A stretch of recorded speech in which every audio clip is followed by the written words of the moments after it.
අයිබෝන් අද අපි ඔයගොල්ලන්ව අරගෙන යන්නේ අවුරුද්දේ වැඩි කාලයක් සීතල දේශගුණයක් තියෙන නගරයක් වෙන සෙන්ට් පීටර්ස්බර්ග් වලට. මොස්කෝව වලට පස්සේ රුසියාවේ ලොකුම නගරය සෙන්ට් පීටර්ස්බර්ග්, කලින් ලෙනින්ග්‍රාඩ් කියලා හඳුන්වලා තියෙන්නේ සෙන්ට් පීටර්ස්බර්ග් නගරය. සෙන්ට් පීටර්ස්බර්ග් තියෙන නෝඩික් රටවල් වලට මායිම්ම, ඒ නිසා ෆින්ලන්ඩ් බෝඩර් එකට තියෙන කිලෝමීටර් 165ක් වගේ සුළු දුර ප්‍රමාණයක්.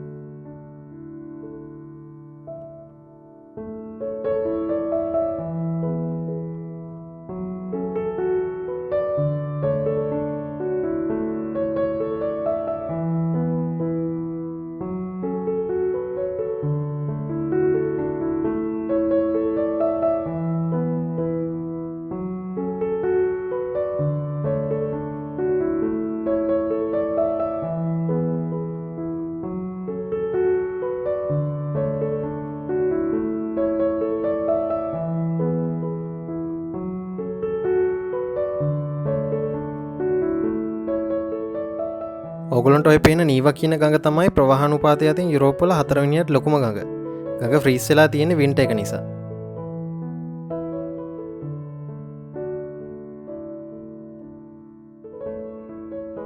ස්ටේට් හැමිටේජ් මියුසියම් එක තමයි ලෝකේ දෙවෙනියට ලොකුම ආර්ට් මියුසියම් එක. මියුසියම් එක පටන් අරන් තියෙන්නේ ක්‍රිස්තු වර්ෂ 1764 කැත්‍රීන් කියන අධිරාජිනිය. 2019 දී සංචාරකයෝ මිලියන 5ක් විතර ඇවිල්ලා තියෙනවා මේ මියුසියම් එක බලන්න. මේ ඔයගලන්ට පේන්නේ මියුසියම් එකේ ගොඩනැගිල්ලක් වෙන වින්ටර් පැලස් එක. රුසියානු සාහස අධිරාජ්‍යවරු වින්ටර් පැලස් එක ඒගොල්ලන්ගේ මාලිගාව විදිහට තමයි ඉස්සර පාවිච්චි කරලා තියෙන්නේ.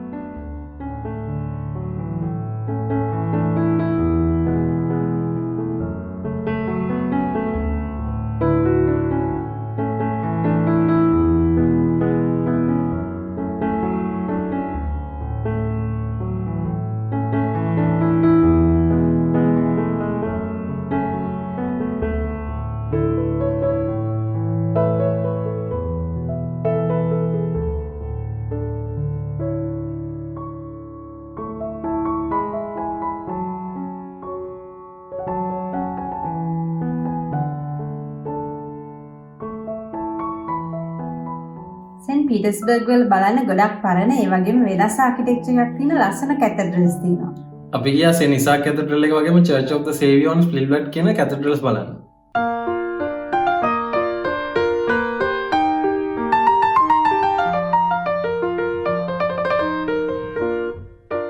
Church of the saviour on Spilberg cathedral එක හදන්න පටන් අරන් තියෙන්නේ ක්‍රිස්තු වර්ෂ 1883 තුන්වෙනි ඇලෙක්සැන්ඩර් රජතුමා විසින්.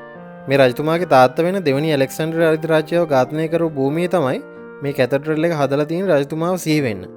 ඒ විදිහට තමයි මේ කැතඩ්‍රල් එකට නම තියලා තියෙන්නෙත්. මේ කැතඩ්‍රල් එකේ ගෘහ නිර්මාණ ශිල්පය සෙන්ට් පීටර්ස්බර්ග් වල දකින්න හම්බෙන අනෙක් ගොඩනැගිලි වලට වඩා වෙනස්. මොකද මේක නිර්මාණය කරලා තියෙන්නේ රුසියානු මධ්‍යතන යුගයට අයිති ගෘහ නිර්මාණ ක්‍රමයකට. තවත් විශේෂ කාරණාවක් තමයි කැතඩ්‍රල් එකේ බිත්තිවලයි සීලිමේ තියෙන චිත්‍ර සහ මෝස්තර වලට මොසෙක් ටයිල්ස් පාවිච්චි කරලා තියෙනවා. මේ ප්‍රමාණය වර්ගමීටර් 7500ක් වෙන නිසා ලෝකේ වැඩිම මොසෙක් ටයිල්ස් පාවිච්චි කරලා තියෙන දේවස්ථානය වෙන්නේ church of the saviour on Spilberg cathedral එක. මේ නිර්මාණ කටයුතු කරලා තියෙන්නේ රුසියාවේ ඒ කාලේ හිටපු වික්ටර් වස්නෙට්සෝව්, මිකේල් නෙසරෝව්, මිකේල් රූබල් වගේ ප්‍රසිද්ධම කලා ශිල්පීන්.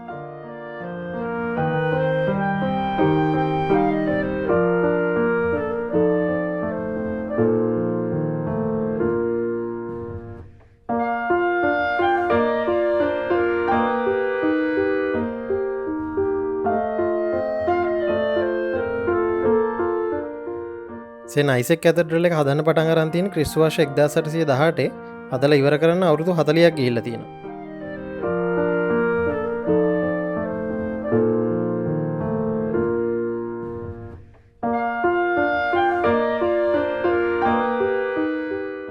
මේ කැතඩ්‍රල් එක හදන්න මූලිකත්වය අරන් තියෙන්නේ පළවෙනි ඇලෙක්සැන්ඩර් කියන සාහස අධිරාජ්‍යය.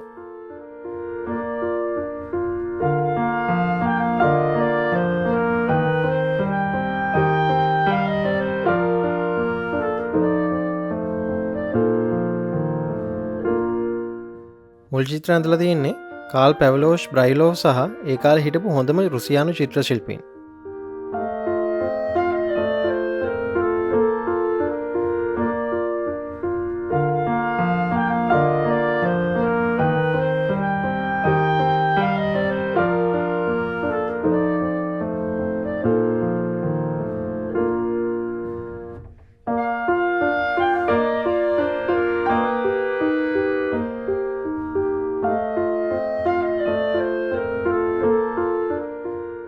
දොරවල් හදලා තියෙන ලෝකඩ වලින් ඒ වගේම ගොඩක් වටින මාබල් සහ ග්‍රැනයිට් පාවිච්චි කරලා තිනවා පොළොවටයි කණු වලටයි.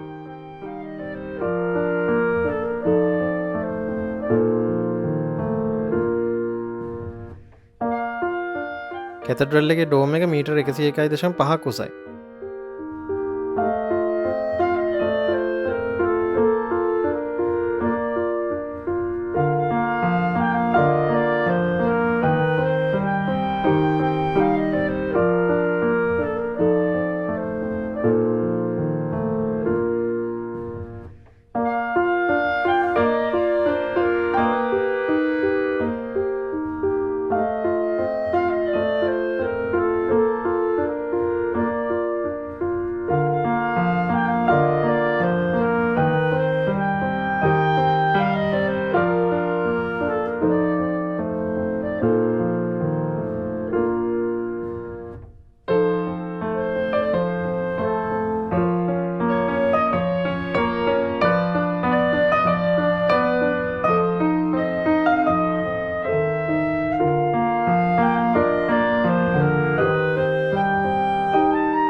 රුසියාවේ ඩම්ප්ලින්ග්ස් වලට කියන්නේ පෙලිමිනි කියලා.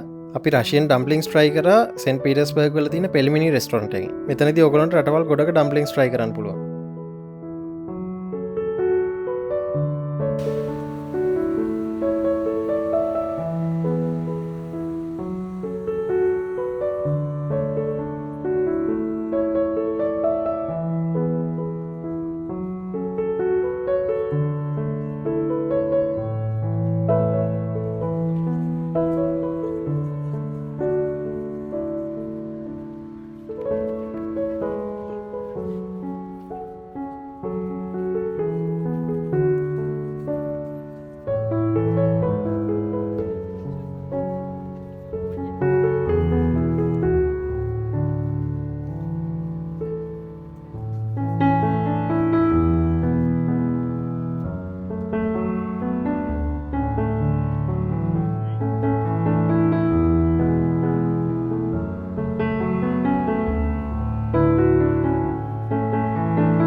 ක්‍රිස්වර්ෂ 1703 පීටර් ද ග්‍රේට් කියන සාසාධි රාජ්‍යය සෙන්ට් පීටර්ස්බර්ග් යාගේ අගනුවර කරගන්නවා.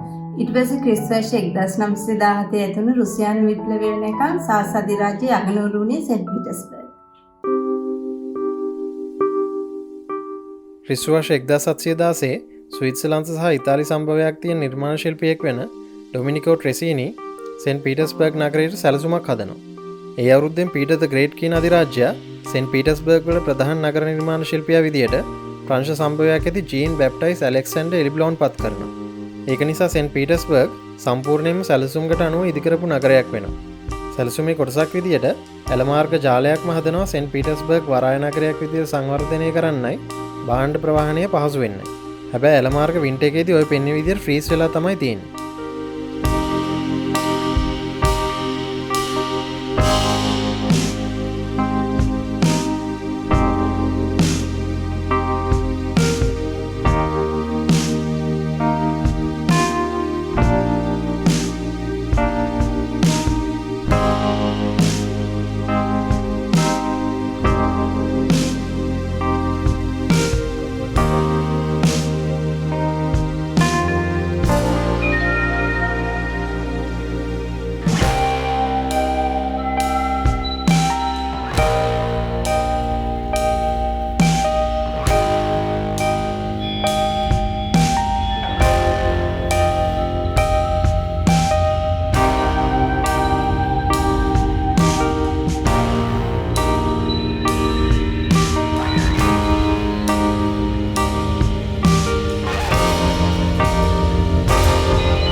මෙතන්ට කියන්නේ පැලස්කෝයක් කියලා මේක තමයි සෙන්ට් පීටර්ස්බර්ග් වල සිටි සෙන්ටර් එක. මෙතනදී ඔයගොල්ලන්ට පේන්නේ ක්‍රිස්තු වර්ෂ 1829 හදලා ඉවර කරපු ජෙනරල් ස්ටාෆ් බිල්ඩින් එක. මේක මීටර් 580ක් දිගයි.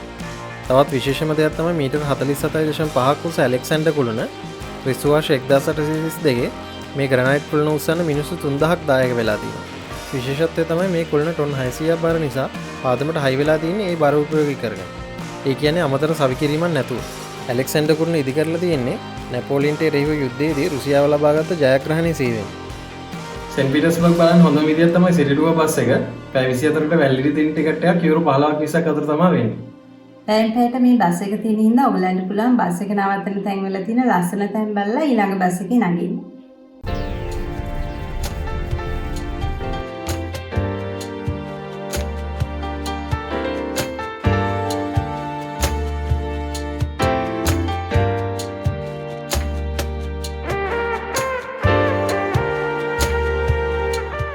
සෙන්ට් පීටර්ස්බර්ග් වල ප්‍රධානම පාර තමයි නිව්ස්කි ප්‍රොස්පෙක්ට් කියන්නේ. සිටි ටුවර් බස් එකේ යද්දී ඔයගොල්ලන්ට ස්ට්‍රොගනෝෆ් පැලස් එක, කසාන් කැතඩ්‍රල් එක, එලිසීෆ් එම්පෝරියම් එක, කැත්‍රීන් ද ග්‍රේට් කියන අධිරාජනීයගේ පිළිමය වගේම තව 18 වන සහ 19 වන සියවසට අයත් පරණ ගොඩනැගිලි දේවස්ථාන බලා ගන්න පුළුවන්.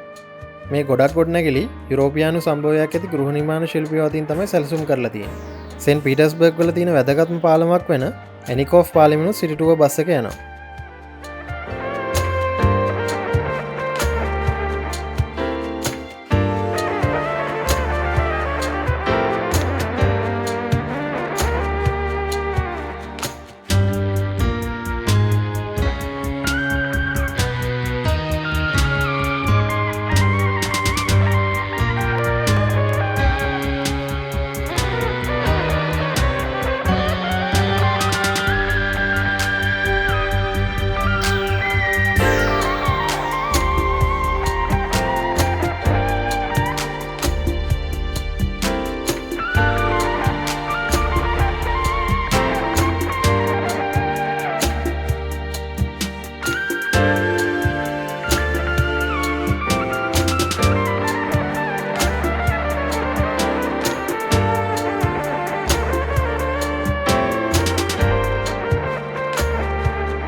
ඉතින් ඔයගොල්ලෝ රෂියා ටුවර් එකක් ප්ලෑන් කරනවා සෙන්ට් පීටර්ස්බර්ග් යන අවදක් කරන්න එපා. මේ වගේ ඓතිහාසික වගේම ලස්සන තැන් ගොඩක් තියෙනවා බලන්න. එහෙනම් අපි තවත් මේ වගේ වීඩියෝ එකකින් හම්බ වෙමු. ඔයගොල්ලෝ හැමෝටම සුබ දවසක්.